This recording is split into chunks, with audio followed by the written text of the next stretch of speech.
Welcome to the Craft of Coaching podcast, where we dive into what it truly takes to become a skilled, confident life coach.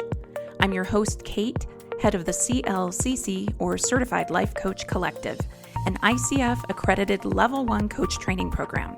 We combine courage, coaching, and community to offer you more than just a training program, but a life-changing experience where you use your own personal transformation as the learning ground for supporting your clients.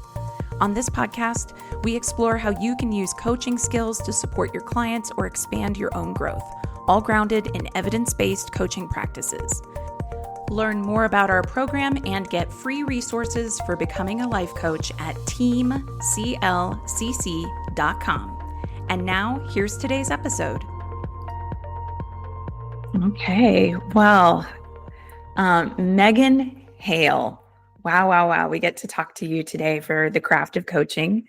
I'm really excited, of course, to be able to have you here, not only because you do so many amazing things in the world, and we're going to be talking about some of the big moves that you're making in this episode, but also I love that we get to connect over Taylor Swift, which we've talked about a couple times on Voxer. And so if there are any Swifties who listen to the Craft of Coaching podcast, know you are among your kinfolk today. So I love it. I wondered if you would start with just giving us an introduction to who you are and the work that you do. And after giving us your intro about like kind of where you are now, who you are in this iteration or this era, for a nod to the Swifties of your business now, then I'd love to like kind of peel it back and talk about how you got there. So let's just start with the here and now. Megan Hale. Well, everyone, I'm Megan. I am the CEO and founder of Dream Money, which is a strategic business planning software for solo CEOs or those who have very fractional teams to really understand their numbers, create meaningful revenue goals that fund your dreams, because we are talking about dream money after all, mapping out sustainable revenue plans, because not all money is dream money. So we want to really map out our sustainable path there. And really, how do we build and scale sustainable businesses that allow us to make the impact and also the money that we desire? Yeah. All right. Especially, I love this nod to the fact that not all money is dream money. Yes. Because if you got to hustle and burn out to get the dream money, it might not feel so dreamy. Exactly. So I think one of the things that's so important is understanding sustainable business design. That's been such a huge part of my journey. And so really just helping people have the data that they need to make smart, informed decisions that honor their capacity. I think that is one of the biggest goals of our software. Yeah. Well, let's get into all of that, because one of the things that you've been doing that I would say is a fantastic, audacious, and audacious is like a great word to me, it's a compliment, move, is that after, I'd say, a couple decades now of being in the coaching industry, and the vibe is really you just bootstrap and scale, you started fundraising. Plenty of coaches and consultants start businesses. Not all of them fundraise. And so I'd love to get into the story of that and have you walk us through how things were structured in your business. And if you want to share some of the things that were working or were not working and why, and then give us some of the narrative of how'd you start going in this direction of going, no, we're actually going to raise capital here. Yes. Well, I think that the decision to raise capital was a must. It was a necessity.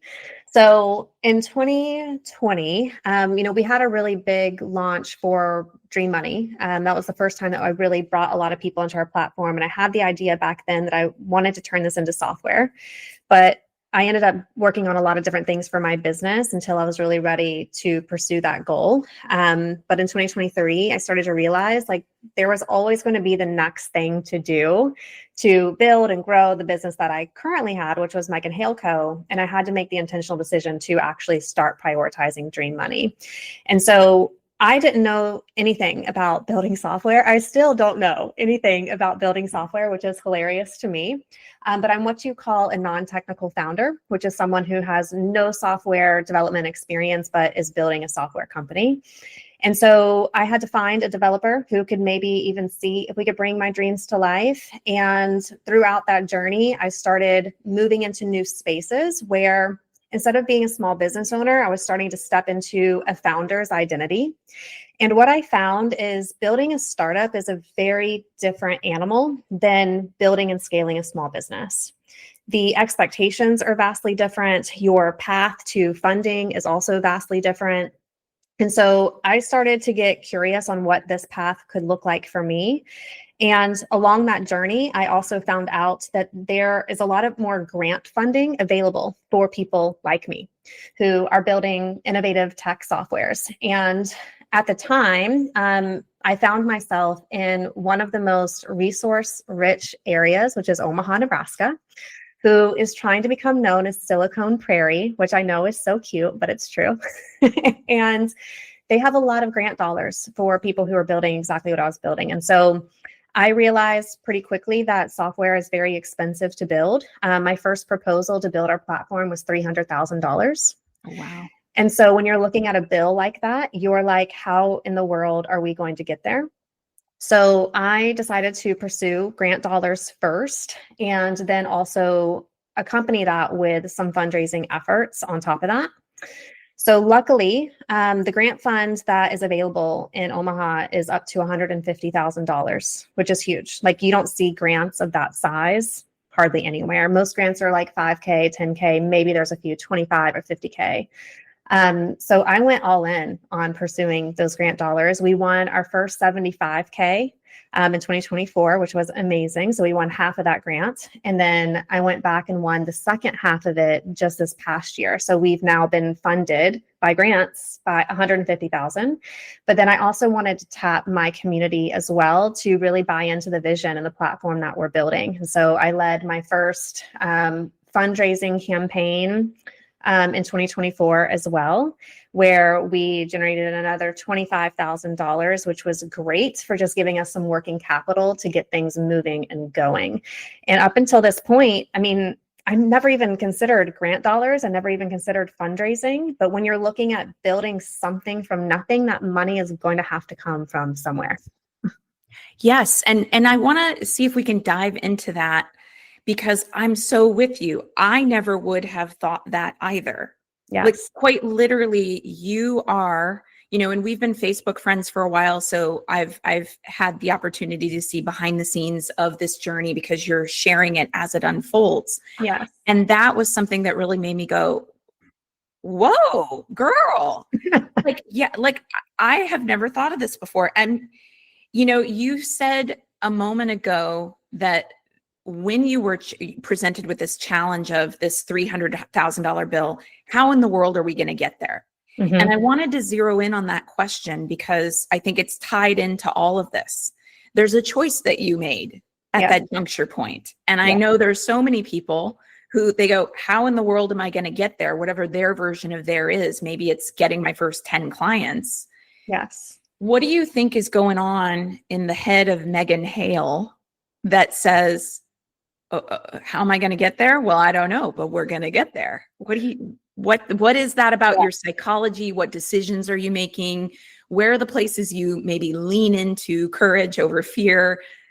Wherever you want to go with that particular question. Yes. I mean, I can track this moment to a very specific day and time. Mm-hmm. So in order to apply for our grant, I had to write a formal business plan, which there's a difference between a revenue plan, which I do all day, every day using Dream Money, but it's a different beast to write out a formal business plan. It's much more in depth. You have to really do your market research. You have to do SWOT analysis, like all of these terms that I had no idea what they were. I literally YouTubed how to create a business plan. Okay. And so part of that process was clarifying 3 key numbers, which are known as your TAM, SAM, and SOM.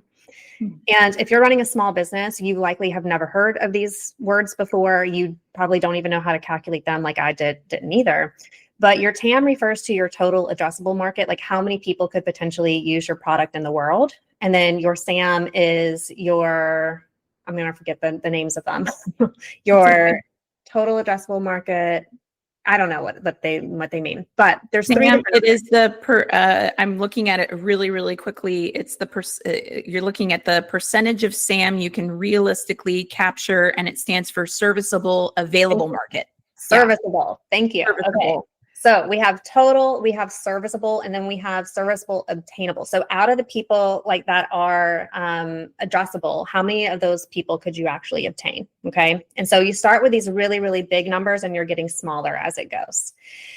And so as I was pulling all these numbers together to create this business plan, I had a colleague of mine who had also started a startup. And she told me that if my SOM, my smallest number, was not at least $1 billion, that forget about having like really big investors and things like that. And so I was like, I'm sorry, did you say $1 billion?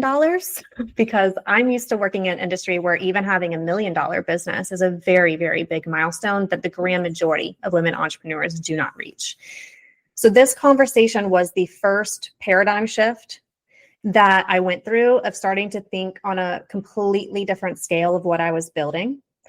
And then when I went to calculate our numbers, my smallest number, that SOM, was $2 billion. Okay. And so as I sat there looking at these numbers, first I rechecked my math 5 times. But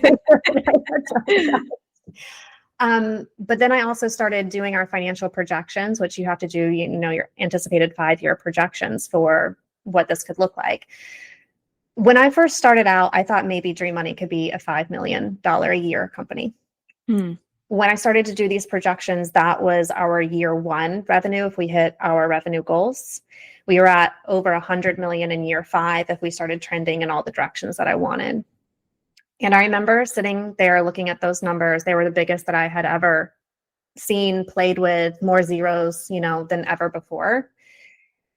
And I just took like a lot of deep breaths, honestly, of like, okay, this is way bigger than I ever thought. It can be way bigger than I ever thought if I'm willing to let it. And I almost felt like what Dream Money could be was almost asking me, saying, here's how big I can be if you'll step in and lead it with me. Mm-hmm. And that was the moment that I decided to say yes and go all in and really partner with what I thought this vision could be. And that's really the journey we've been on ever since. So I think the math was really helpful. It shifted me into a completely different mindset of thinking about what I was building. But then it was also like trusting myself of like, I have no idea how we're going to do this, but I know that for the past 10 years of being an entrepreneur, there's been 9 million things I didn't know how to do either. And I figured them out. And so I just trusted that I was resourceful enough that if I didn't know something, I could find the right person who did. If I didn't know how to do something, I could find that person in my network. And I've just taken, courageous step after courageous step since then.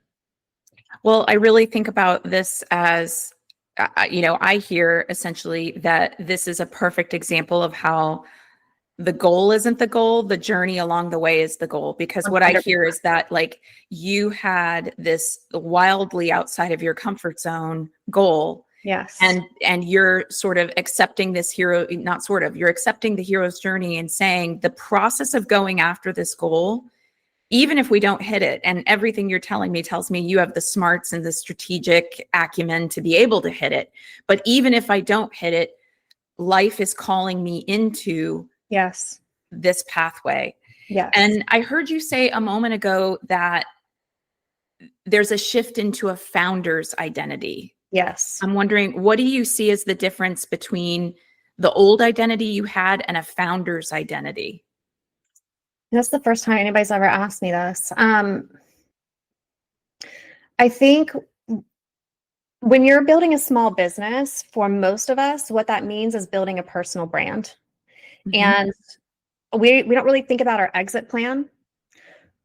We don't necessarily think about retiring from that business. Like those are not the questions we're asking at the start of starting a small business. I think the questions that most of us start is, can this financially support me? Is it going to give me the freedom and the lifestyle that I crave? Can I generate the money that makes this all make sense? Right. Right. From a founder's perspective, from the very, very start, you're usually building something in order to sell it. And Mm, so you're not even thinking about centering yourself in this business at all.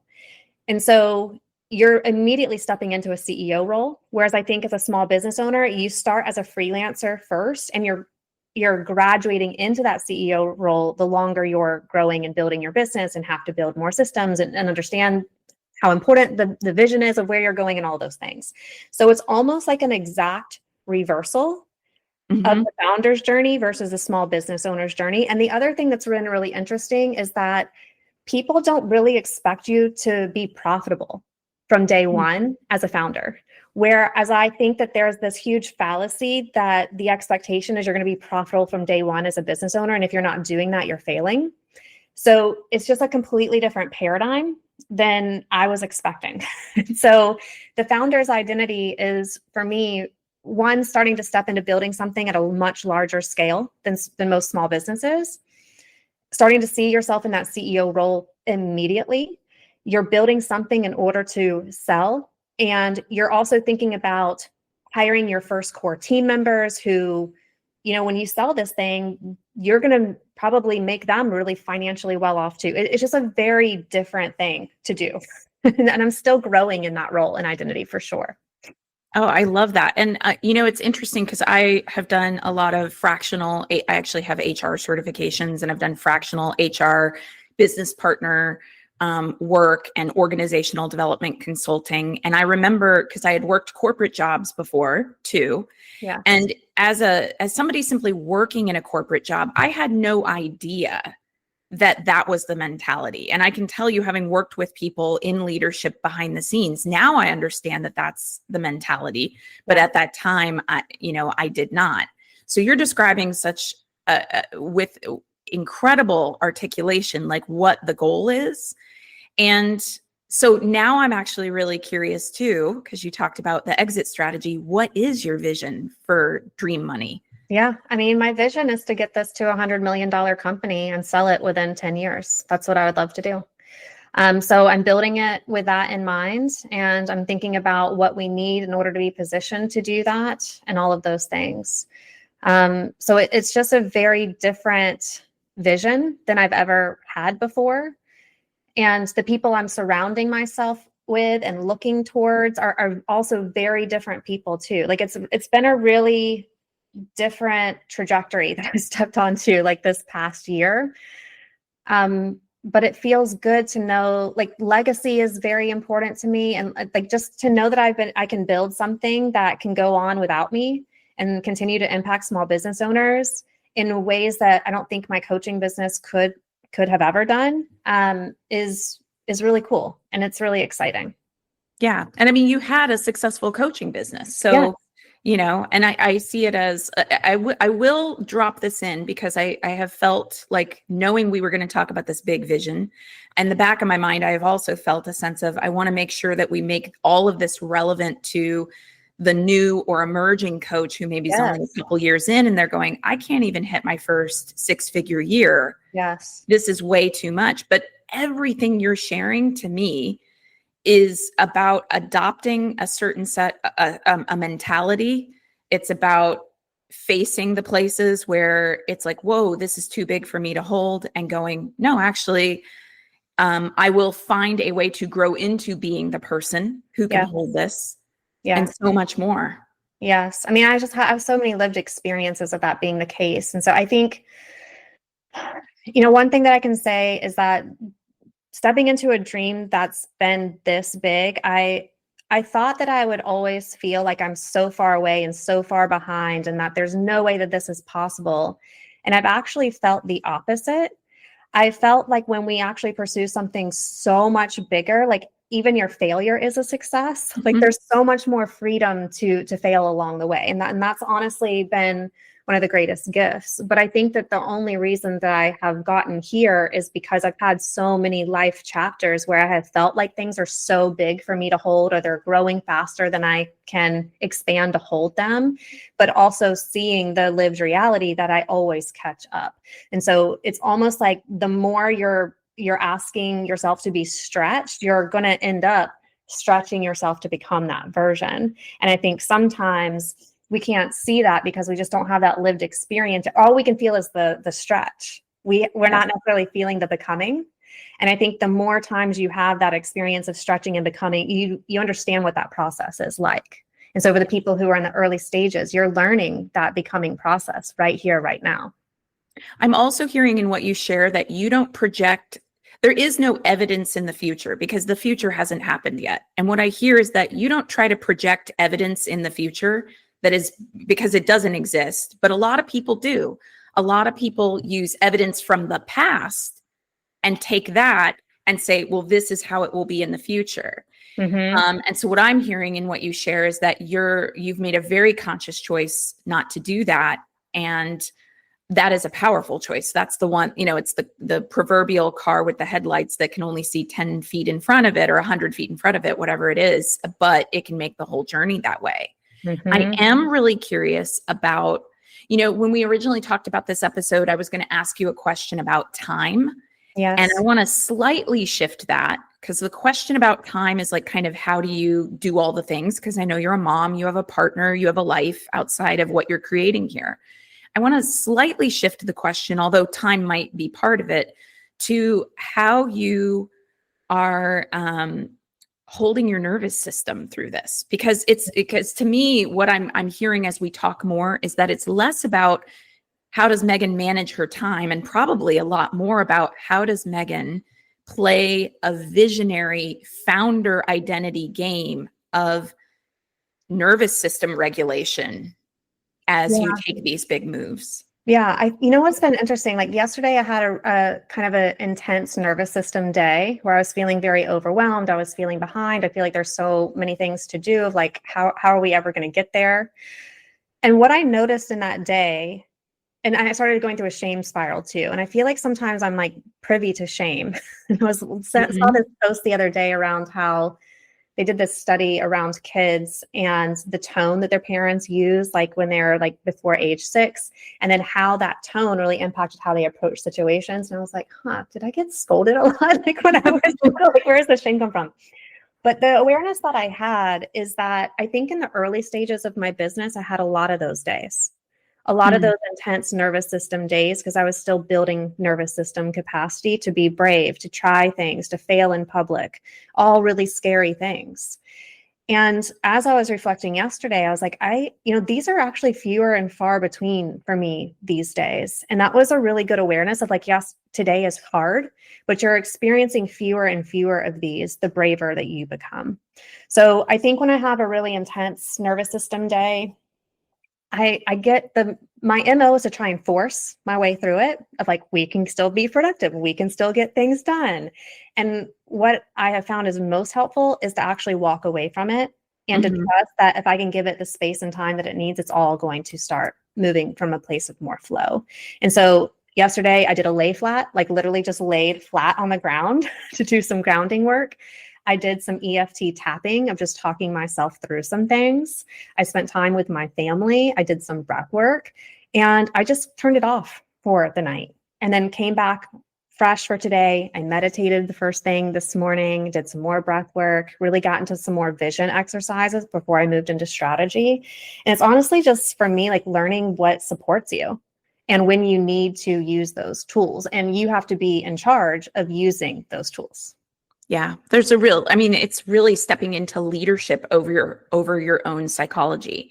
And leadership is not sort of the old model of the stoic, nothing ever gets to me leader. That is frankly always been a lie. We know this through all the, Brene Brown gave us a common language for it, but certainly we knew this before Brene Brown. Yes. And that's really what I'm taking away from our conversation today is that whatever stage of business someone is in, when you start to grow, there will be a place where you feel and will question, am I beyond my capacity here?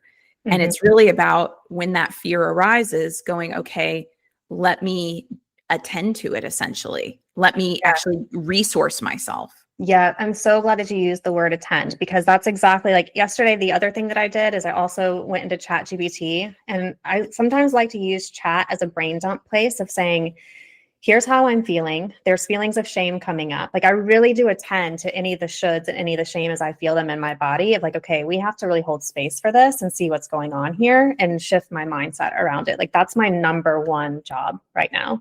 So I went into chat. I was like, here's all the things that I'm feeling. Here's all the relevant information to know about what I've been doing for the past week. Some of the thoughts that I've been having, some of the questions I've been sitting with, like help me clarify, like make sense of this and ask me any important questions. And it was just so helpful to kind of get out of the feeling and starting to organize them logically so I could start to reframe it. Yeah, I think that's a really helpful tool, actually. I know that there are a lot of things about AI that can be very problematic, but that is actually something that I will say I have also found to be helpful. I'll tell you how I use it. To work on any kind of money blocks, because one of the points of growth that I'm in right now is moving into being a cash multimillionaire. Yes. And so I actually have a project in ChatGPT where the instructions for the project are anytime I come in here and I'm, giving some kind of a negativity bias, I'm projecting into the future in some way, I'm going to share with you what's coming up. Your job is to be really ruthless about setting me straight again, essentially. I do tell chat though not to glaze. I'm like, nope, give me evidence-based, give me data-driven, do not glaze, do not just tell me that I'm fantastic and leave it at that. Oh my gosh, it's like the worst at doing that. That's it's like I'll go into chat and I'll just be like, could you summarize this podcast transcript? And it'll start off with something like, that's such an insightful way to ask, and it's just like, okay, just summarize the transcript. I know. I remember I was in there one day and I was like, stop telling me I'm brilliant. Like just do the thing I'm asking you to do. Yeah, please. Well, I really, really appreciate you spending time with us today. I'm wondering, is there anything in particular that you would want to leave listeners with that you feel like was a relevant takeaway from the journey that you've been on? Yeah, I think, business is full of failing.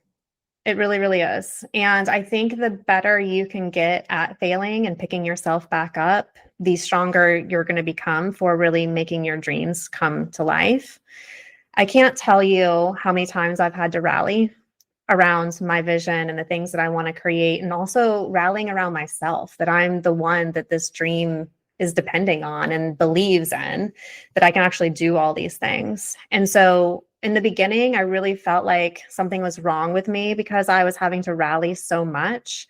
But as I look back on all of that, it's like every single time I've had to rally, it's been preparing me to step into something even bigger.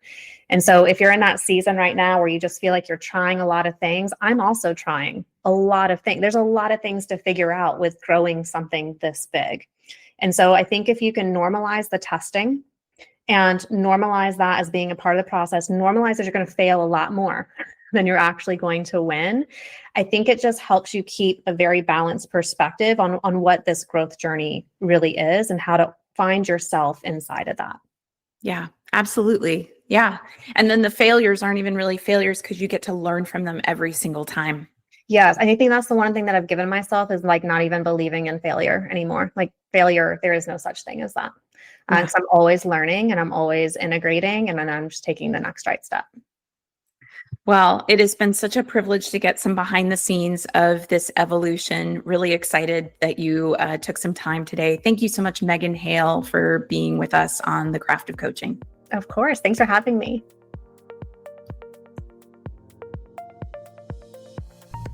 All right, that's it for today's episode. Thank you so much for listening. Before you go, would you help us out and take a moment to give us a rating in iTunes, Spotify, or wherever you're listening?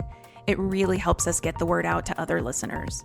And before you go today, would you like free resources to support your coaching journey? Whether you're considering becoming a coach or you want advanced coach skills training, access our coaching resource library at teamclcc.com. Again, that's teamclcc.com. Can't wait to connect with you. And again, thanks for listening.